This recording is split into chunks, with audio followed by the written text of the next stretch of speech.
The Bengals have dropped their first two games by a total of 8 points, so they're not that far from victory. And today in our Who Dey conversation, we're going to break out the tool belts and discuss the biggest things they need to fix. It's a handoff to Chubb, and this time he'll run into the end zone. I'm up first this week, and I am starting with stopping the run.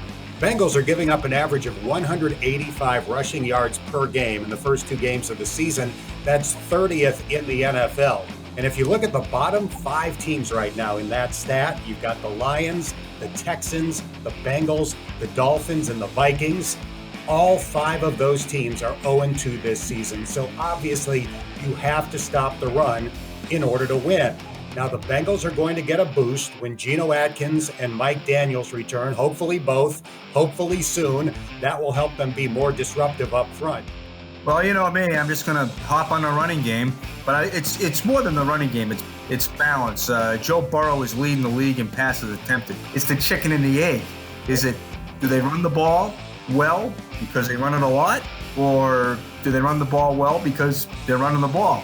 I think that tight end position is going to be huge, setting the edge in the running game, so they can get to the outside in that running game, and then maybe make the defense, worry about the outside portion and loosen it up in the middle where they can hammer it downhill, with Joe Mixon in both areas. Big thing, Hoardy, stay in the game, get Joe going like they did at the second half of the year, maybe play action a little bit more, and maybe a little more balance on first down.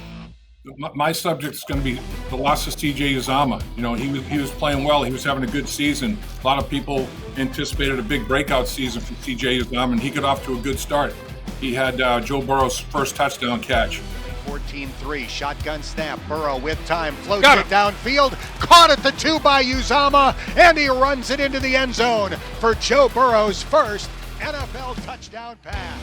The tight end's extremely important position, running game or passing game.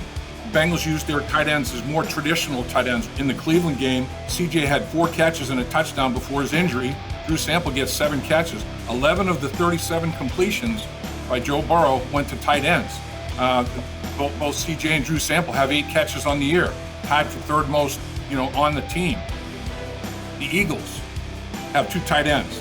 They combined for over 150 catches, over 1,500 yards last year, and 11 touchdowns. Carson Wentz was the first quarterback in NFL history to throw for 4,000 yards to not have a wide receiver gain 500 yards or more. His tight ends were who he went to. So if the Bengals tight ends can be better than the Eagles tight ends, have a good chance in this football game in Philadelphia.